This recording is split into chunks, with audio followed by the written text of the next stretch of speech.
Hello everyone, welcome to my channel. Today we are going to discuss definition and meaning of education, जो आपका एक important topic हो जाता है अगर आप इसको एक सीटेट के एग्ज़ाम के दृष्टिकोण से देखेंगे, या तो फिर आप एमएड में देखेंगे, या आप अपने teaching and research aptitude subject जो आपका यूजीसी नेट में सेट पे और जेआरएफ के लिए इम्पॉर्टेंट होता है उस नज़रिए से देखेंगे तो ये आपका जो टॉपिक है इम्पॉर्टेंट होने वाला है। तो let's start with the video. तो what is education? Now we are going to discuss कि व्हाट इज़ एजुकेशन, शिक्षा क्या होती है। Education is not the preparation for life, education is life itself. Means कि एजुकेशन वो चीज़ नहीं है कि आप आपको लाइफ के लिए प्रिपेयर हो रहे हो, इसे एजुकेशन कहते हैं। एजुकेशन अपने आप में ही ज़िंदगी है, ठीक है। आप एजुकेशन, आप शिक्षा प्राप्त करते हो तो शिक्षा से ही आपकी ज़िंदगी बनी हुई है। शिक्षा नहीं है तो आप, अगर आप सोचते हो कि हम शिक्षा प्राप्त कर लेंगे तो कल को जाके हम कुछ बन जाएंगे, हम जीवन में कोई एक पोजीशन प्राप्त कर लेंगे, एक मुकाम पे पहुंच जाएंगे, इसीलिए हमें शिक्षा लेनी ज़रूरी होती है। नहीं, शिक्षा अगर आप अपनी ज़िंदगी में कुछ नहीं भी कर रहे हैं, आप घर पे भी बैठे हुए हैं, तब भी वो आपके अंदर एक पर्सनल सुधार लाने के लिए, एक एजुकेटेड लाइफ जीने के लिए इम्पॉर्टेंट होती है। आप अपने घर पे बच्चों से किस तरीके से बात करते हैं, हर सिचुएशन को किस तरीके से हैंडल करते हैं, ये सारी चीज़ें आपकी शिक्षा पे ही निर्भर करती हैं। फिर जॉन डुवी ने इस डेफिनेशन को कहा था, तो ये आपका क्वेश्चन पूछा जा सकता है कि जॉन डुवी, ऐसा आपको एक लाइनर दे दिया जाए और पूछा जाए कि इनमें से किन फिलोसफर ने कहा था, तो आप जॉन डुवी ऑप्शन डाल सकते हो उसमें एज अ आंसर, ओके, क्योंकि इन्होंने ही कहा था। अकॉर्डिंग टू NAP 2020, हाँ NAP 2020 आजकल आपका सीटेट हो चाहे हर टीचिंग एग्ज़ाम हो, उसमें आपका हॉट टॉपिक है, वो आता ही आता है, उससे रिलेटेड क्वेश्चंस पूछे ही जाते हैं। जिससे एक शॉर्ट फॉर्म में बस आपको ये चीज़ ध्यान रखनी है कि NAP 2020 का मतलब क्या है कि चाइल्ड सेंटर्ड एजुकेशन, मतलब आपकी एजुकेशन जो बच्चों को केंद्रित रख के दी जाती है, उसमें टीचर एज अ फैसिलिटेटर काम करता है, ओके। तो education is a fundamental for achieving the holistic development of the students which helps in developing and equitable and nurtures the society. यानी ऐसी शिक्षा जहाँ पे हर पैमाने में बच्चों को, चाहे वो किसी भी सिचुएशन या किसी भी एजुकेशनल बैकग्राउंड या फाइनेंशियल बैकग्राउंड से बिलोंग करते हो, चाहे उनके अंदर कोई सी भी डिसेबिलिटी हो, लेकिन एक शिक्षक जब उन्हें एक कक्षा में पढ़ा रहा है तो वो एक नज़रिए से उन्हें देखे, उनको एक अच्छी शिक्षा प्रोवाइड करे, ताकि कल को जाके वो भी डिस्क्रिमिनेशन सोसाइटी में आगे जाके ना करे, क्योंकि जो बच्चा पढ़ेगा वही आगे जाके वो करेगा। It also helps in promoting national development, ये आपके नेशनल डेवलपमेंट को भी बढ़ाने में हेल्प करता है, क्योंकि एक अच्छा जो नागरिक होता है वही जाके कल एक अच्छी नागरिकता को दर्शाता है। तो एक गुड सिटीजनशिप को प्रमोट करने के लिए अच्छे सिटीजन्स बनाना ज़रूरी है, जो कि अच्छी शिक्षा के द्वारा ही बनाया जा सकता है। Main objective of education, objective of education क्या है? The main task of education is the transfer of our knowledge to the next generation. एक एज अ शिक्षक हमें क्या करता है, अपनी एजुकेशन जो भी हमारे माइंड में है उसे बच्चों को ट्रांसफ़र करना है उसी तरीके से, ताकि वो एक अच्छी शिक्षा को प्राप्त कर सके from generation to generation, so as to make the better society and better citizens. ये हमने डिस्कस किया already. Teaching is the activity which is directed by the facilitator. अब टीचिंग के प्रोसेस में होता क्या है, एक फैसिलिटेटर होता है, टीचर होता है, और वो किसको नॉलेज इम्पार्ट करता है, to the students, and for which क्या होता है, जिससे कि शिक्षा ही उसका आउटकम होती है। बच्चा क्या सीखता है, एक लर्निंग ऑब्जेक्टिव्स होता है। आप लेसन प्लान्स भी एज अ टीचर बनाते हो तो उसमें सबसे पहले हम लर्निंग ऑब्जेक्टिव सेट करते हैं कि बच्चा आज के सेशन के बाद, आज के एक्टिविटी के बाद वो क्या चीज़ सीखेगा। तो वो लर्निंग आउटकम्स जो होते हैं वही आपका मेन ऑब्जेक्टिव है। जब टीचर और as a facilitator and student as a learner किसी भी शिक्षण प्रक्रिया में अगर शामिल होते हैं तो लर्निंग शिक्षा ही उसका मेन ऑब्जेक्टिव होती है। पर्पस ऑफ इवेल्युएशन, टीचिंग के प्रोसेस में इवेल्युएशन का होना क्यों इम्पॉर्टेंट है?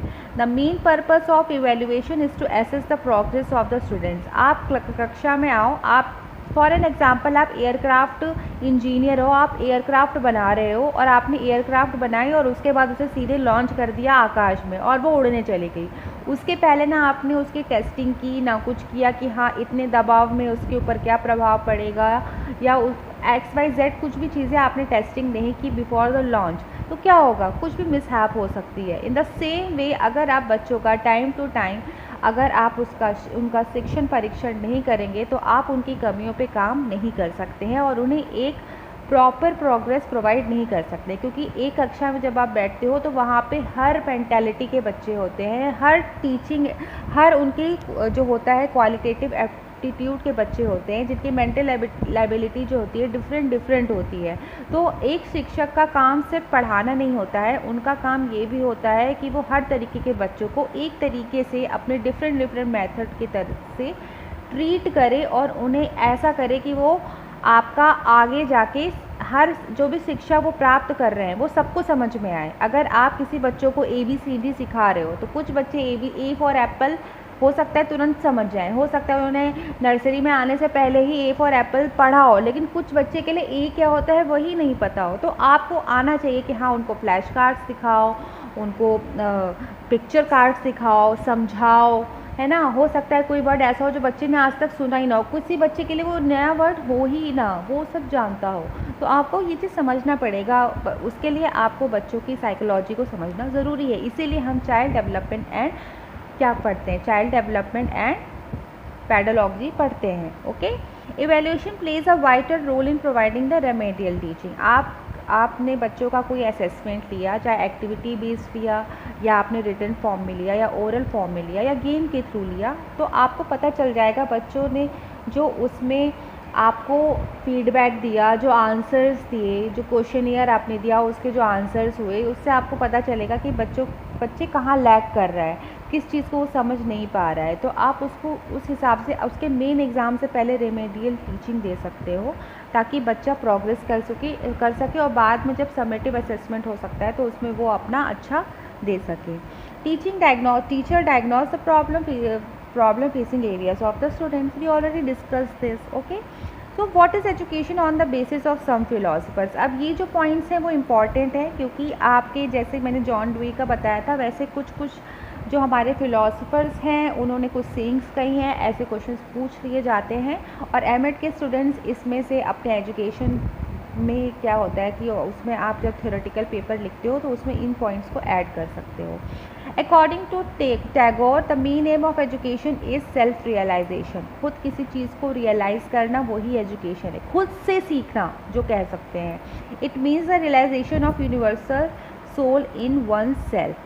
फिर है according to Swami Vivekananda education is the manifestation of perfection already in a man. Okay, this is the saying given by the Swami Vivekananda. According to Aristotle, education is the creation of a sound mind in a sound body. Okay.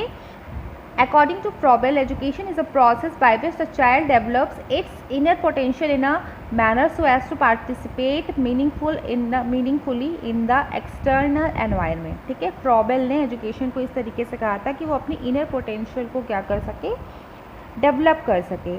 ठीक है, full form of UNESCO. अब UNESCO का ये भी point बहुत important है क्योंकि हम यूनेस्को ये सब चीज़ें आपकी जब आप एमएड करोगे या आप अपना सीटेट का पेपर दोगे तो उसमें यूनेस्को का आता रहता है और ये इम्पॉर्टेंट पॉइंट है जो आपका जो है यूजीसी नेट इसमें पूछा जाता है कि इसका फुल फॉर्म क्या है, आपको पता होना चाहिए, इसलिए ये पॉइंट मैंने ऐड किया कि United Nations Educational Scientific and Cultural Organization इसका फुल फॉर्म है।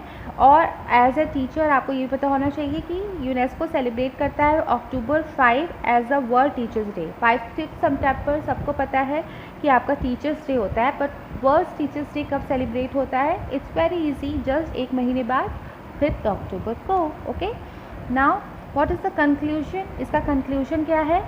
दस philosophy of society, education, teaching, learning and evaluation are closely related and research adds to the existing knowledge of concept of education। एक शिक्षा थी जो बहुत हज़ारों साल पहले भी दी जाती थी, जो गुरुकुल में बच्चे पढ़ते थे। फिर उसके बाद शिक्षा एक बच्चे पेड़ों के नीचे बैठ के गुरुकुल में जाके पढ़ते थे। फिर एक शिक्षा ऐसी आई जो फिर आपकी एक कक्षा के भी अंदर ही होने लगी। ठीक है, फिर जब उससे आउटपुट देखे गए तो फिर भाई रिसर्चर्स ने रिसर्च किया कि इनसे बच्चों की क्या प्रगति हो रही है। अब तो बच्चों को ये लैग किया गया कि बच्चे भाई क्वेश्चन आंसर उनको दिए जाते हैं एग्ज़ाम में तो बहुत अच्छे बच्चे नंबर ला रहे हैं, लेकिन जब बात आ रही है कैरियर की, जब बच्चे 12th पास आउट करके आपके पढ़ने, जब आप मेन फील्ड में, जब जिस चीज़ के लिए उन्होंने पढ़ाई की उस फील्ड में जा रहे हैं, तो उनके अंदर भैया स्किल्स नहीं डेवलप हो पा रही हैं।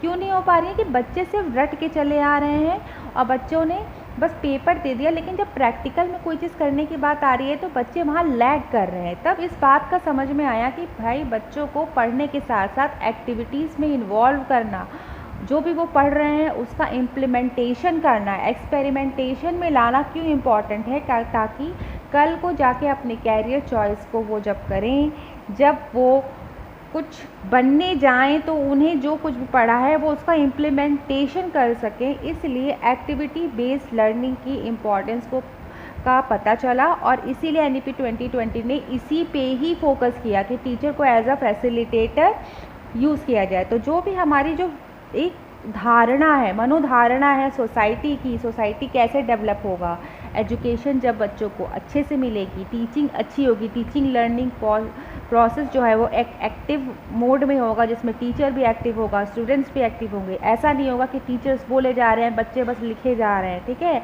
और इवैल्यूएशन भी हो रहा है। ये सारी प्रोसेस जब साथ में होती रहेगी और रिसर्चर्स के इनपुट को डे बाय डे चेंज करेंगे हम एजुकेशन प्रणाली में, तो ही एक एग्जिस्टिंग एजुकेशन बेटर चीज़ को ला सकती है। I hope you like this video, like share subscribe. Thanks for watching.